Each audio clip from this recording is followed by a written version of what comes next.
here to tell you about this vicious, psychotic dog called the German Rottweiler today. I want to unfold for you the history of the German Rottweiler, although a versatile breed. In recent times, for many purposes, these dogs were used for herding cattle, and when soldiers went on excursions, they were taken for not only protection, but to protect their cattle because there was no refrigeration back in those days. So at night, when the soldiers slept, they had to protect the cattle from any other wildlife.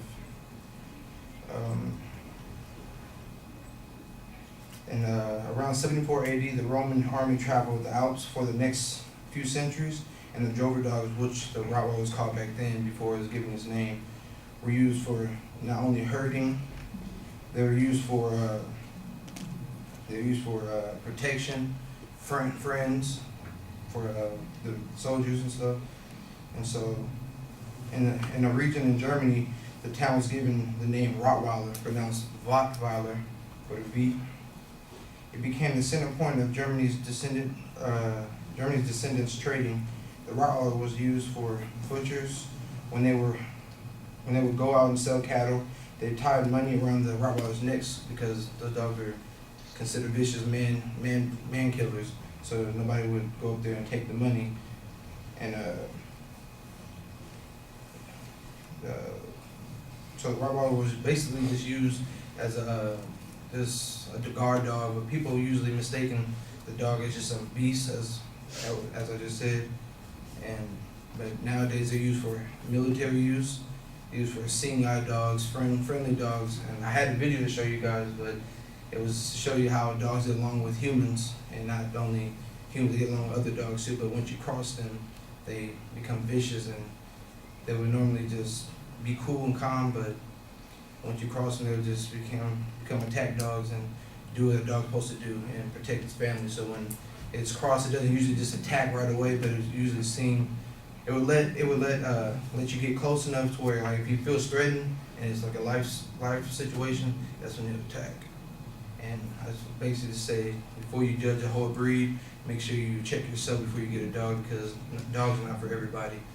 And that's my speech.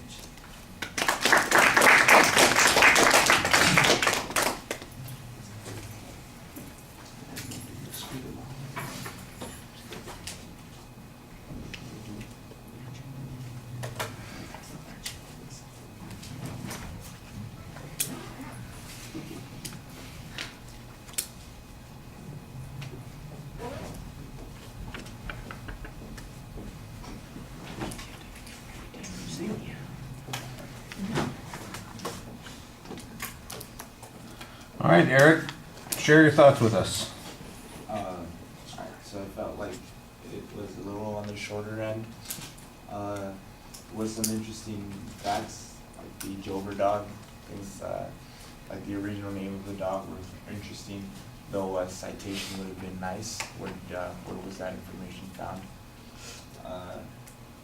Felt like he was easy to hear, easy to understand. He was very enunciating and everything, so that was very easy to follow.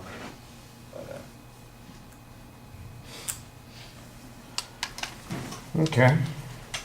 Well, I can understand some of the concern you'd have about getting too deep into it, because the speech doesn't really go that deep. It's 2 minutes and 34 seconds. It's an 8-minute presentation, so obviously you have a lot of extra time to put material in.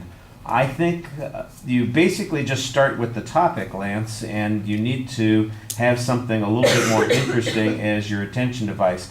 The kind of description about how the Roman soldiers used the Rottweiler, I think that might have worked pretty well as an attention device.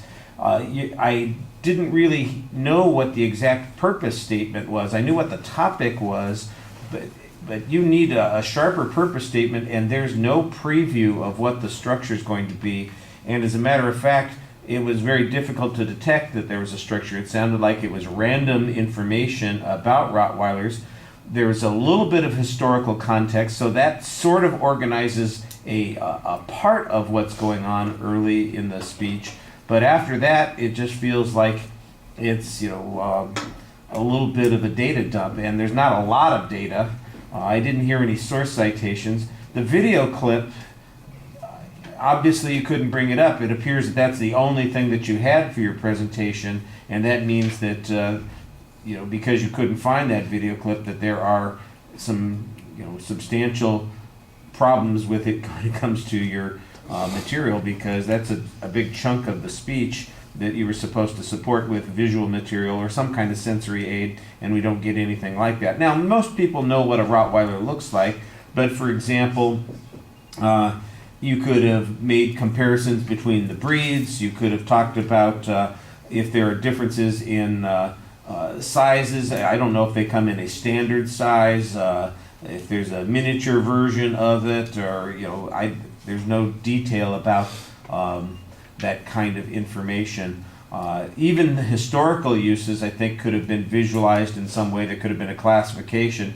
I'm immediately just thinking, how about a picture of a dog with some money tied around its neck so that nobody will come and steal it? That would make a little bit of sense. There's just a lot of information that needs to be in the speech, so it makes it a little bit longer for you.